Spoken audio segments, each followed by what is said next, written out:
In just 2 weeks' time, we'll be sitting around our Seder tables with our families telling a story we have told for thousands of years. And right in the heart of the Haggadah, we encounter a striking demand. חייב אדם לראות את עצמו כאילו הוא יצא ממצרים.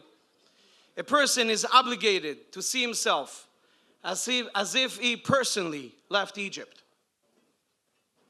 Not to remember it, not to appreciate it, but to see ourselves as if we were there that night. And the question is obvious. How is that even possible? How can I honestly experience something that happened over 3,000 years ago? I wasn't there. I didn't feel the slavery. I did not witness the miracles. And it's not just a nice idea. It's an obligation. The words of the Haggadah is chayav adam. We're obligated to. It sounds like the entire Seder night depends on whether we experience it again.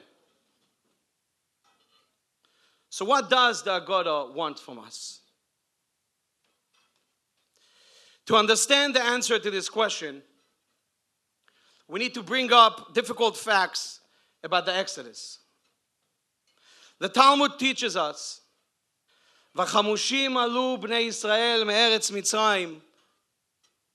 Only 1/5, 20% of the Jewish people left Egypt. Again, 80% of the Jewish nation stayed in Egypt. And now even the remaining 20% who did go out, we are on a low spiritual level. They were deeply immersed in the Egyptian culture, influenced by its values, and worship its idols. So what made them different? Why the 20% that left? The answer is identity. They may not have been perfect, and they may not have been fully observant, but they knew one thing deep inside. We are not Egyptians. We are Hebrews. We are unique. Because of that, they held on to things that express that identity. Their names, their language, their clothing. Not as an externals, but as a reminder of who they really are. They saw themselves not Egyptians who happens to be Jewish, but as Jews living in Egypt. And that made all the difference.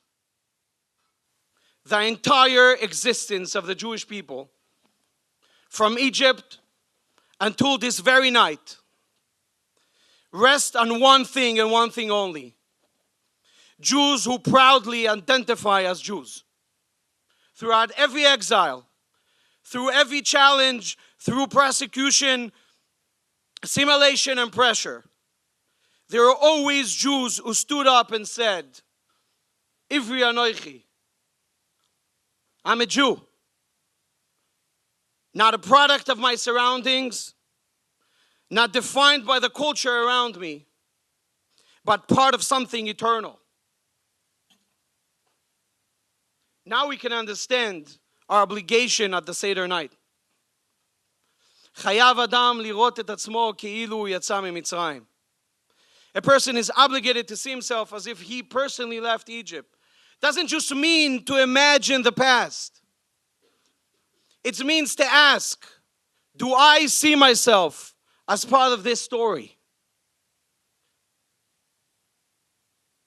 Am I living as a Jew, or rather an American who happens to have Jewish roots. Connecting ourselves to the chain of history and to the Jewish identity is the reason why we sit at the Seder.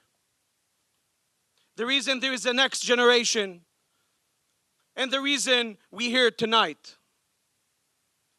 And that's what Olami Manhattan is all about.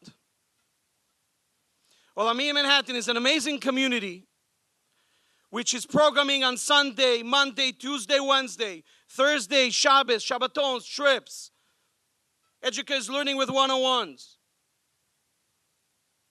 creating amazing relationship with our participants. Is creating an environment where thousands of young Jews walk into 38 West 13th Street to learn, to grow, and then to identify as proud Jews. Walking the streets of New York City with their heads held high, saying, I'm proud to be a Jew. And even more, they feel it, they live it, and they say with joy, it's geschmack to be a Yid.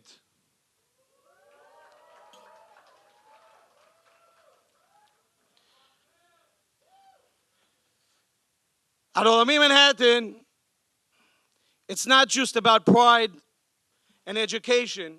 It's also about leadership. We encourage and educate people to grow, to lead, and to inspire others. Tonight, I have the privilege of introducing two amazing leaders, Max Bruch and Bella Pisano. Max, driven to success, guided by truth, seeking growth, and taking his goals seriously. He stays honest with himself and makes decisions based on what's right, not on what's easy. In fact, despite of his incredible busy work and travel schedule, Max makes it a point to keep our weekly learning a fixed part of his schedule no matter what. Max is driven to lead by example, to inspire others, to take responsibility for the future of the Jewish people and influence others while making a real impact. Max, or rather Moshe Reuven, I should say, on last year's Poland trip, as you were standing at the grave of your illustrious grandfather, the Baal Tosef Yom Tov, tearfully recalling his story to the group, I was standing on the side, looking at you. And I saw a proud and connected grandson, inspired and committed to continue his grandfather's legacy. I'm sure Zaidi is standing up there in Shamayim, shopping naches from you and everything you do. Ladies and gentlemen, please join me in welcoming our young leadership honoree, Max Bruch.